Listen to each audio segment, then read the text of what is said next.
May umuusbong na bagong kalaban ang Hamas at ang Iran. Nagbanta pa ito at nagbigay ng isang matinding pahayag. Sino sila at ano ang kanilang magagawa? Ito na nga ba ang katapusan ng mga militanteng grupo na sinusuportahan ng Iran? Ayon sa ilang mga eksperto, hindi man tuluyang naubos ang militanteng grupo gaya ng Hamas at Hezbollah, maituturing daw ito na talo. Sa kabilang dako mga kaibigan, ang mga bagong lider ng bansa gaya ng Lebanon at ng Syria ay nagkausap na. Ginanap ito mismo sa City of Damascus. Ano ang napag-usapan? Ano ang magiging epekto nito sa Iran at sa Israel? Yan ang ating pag-uusapan sa videong ito.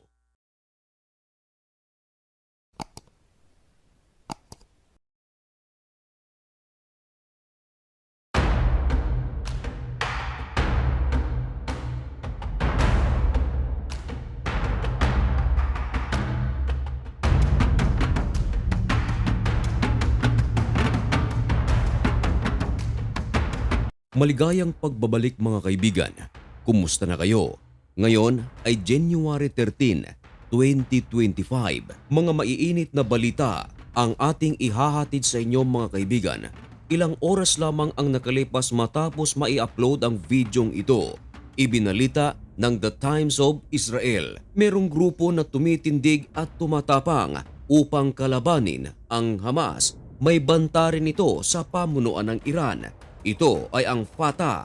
Ang grupong ito mga kaibigan ay kilala rin sa tawag na Palestinian National Liberation Movement or kilala rin sa tawag na Palestinian Nationalist and Social Democratic Political Party. In short, sila ay mga Palestinian din. Ang Hamas ay mga Palestinian din.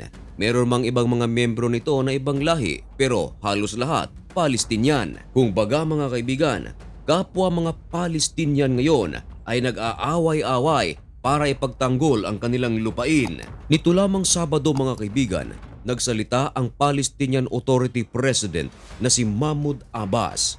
Dati itong kaibigan ng leader ng Hamas na si Ismail Haniyeh.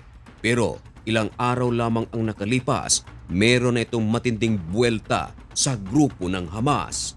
Ayon sa kanyang pahayag nitong nakaraang Sabado, kinundi na nito ang ginawang pag-atake ng Hamas sa Israel noong October 7, 2023. At tahasang sinabi nito mga kaibigan na hindi niya raw papayagan ang Hamas na gawin sa mga Palestinian ang ginawa ng Hamas sa Israel noong October 7. Sinisi din ito ang Hamas dahil sa matinding pagkasira ng Gaza Strip. At isa sa mga matinding pahayag nito mga kaibigan, binanggit nito ang Iran. Ayon sa kanya, isinasakripisyo daw ng Hamas ang buhay ng mga Palestino para lamang sa kapakanan ng Iran.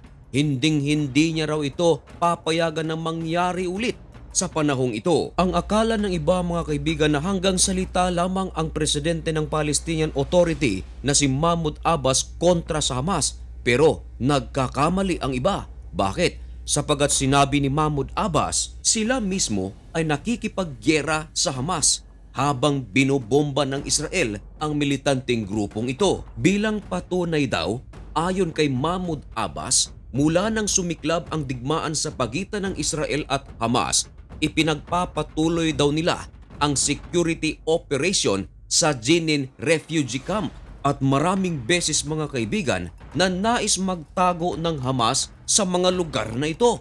Pero hindi raw nila ito pinapayagan. Kaya naman, nagkakaroon ng bakbakan ang Fatah Group laban sa Hamas. At ayon kay Mahmoud Abbas, marami silang napapatay na mga miyembro ng Hamas. Dagdag pa ni Mahmoud Abbas mga kaibigan na isa sa mga reasons kung bakit ayaw nila na merong mga miyembro ng Hamas na makapasok sa mga refugee camps na kanilang pinangangalagaan dahil alam niya raw na matinding pansanggalang ng Hamas ang mga Palestinian civilian upang hindi sila atakihin ng Israel. Kung baga, pinapalabas ni Mahmoud Abbas mga kaibigan na naiintindihan niya na ginagawang human shield ng Hamas ang mga Palestinian civilian. At binatikos din ni Mahmoud Abbas mga kaibigan ang pamunuan ni Ayatollah Khamenei. Ayon sa kanya, hindi lang daw Hamas ang nagsimula ng kaguluhan ngayon na nangyayari sa Middle East, kundi ang Iran, sapagkat Ito raw ang puno ng lahat ng kaguluhan dahil sa kanyang pagsuporta sa mga militanteng grupo na tinatawag na Hamas, Hezbollah at ng Houthis at iba pang militanteng grupo sa Iraq at Syria. Wala raw ibang dapat sisihin dito kundi ang Iran at Hamas dahil sila raw ang sanhi ng pagkakaroon ng 200,000 na mga Palestino ang mga injured mula ng magkadigmaan ng Israel at ang Hamas. Wala rin daw ibang dapat sisihin sa pagkasira ng Gaza Strip kundi ang Hamas at Iran. Kaya ngayon mga kaibigan, ayon kay Mahmoud Abbas, tumitindig ang isang grupo na tinatawag na Jenin Brigade at ito ay upang kalabanin ang Hamas. And of course mga kaibigan, nananawagan din ito ng suporta mula sa United States of America at Israel. Meron namang mga eksperto ang nagsasabi na marahil daw baka nakikita ng Palestinian Authority President na si Mahmoud Abbas kaya raw ito nagkakaroon ng lakas na loob upang kalabanin ang Hamas. Ito ay dahil sa paralyzed na ito mula sa mga matitinding airstrike na isinasagawa ng Israel sa mga militanteng grupong ito. Meron ding mga nagsasabi huwag daw magpakampante ang Israel. Sa kabilang dako mga kaibigan, ang mga leader ng Lebanon at mga leaders ng Syria ay nagkausap na at ito ay ginanap sa capital city ng Syria na Damascus.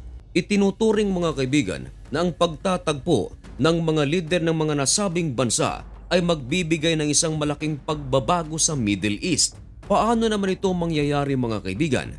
Nito kasing nagdaang araw, ang Lebanon ay pumili na ng kanilang bagong presidente at ang bagong presidente ay isang sundalo na matagal nang sinusuportahan ng United States of America.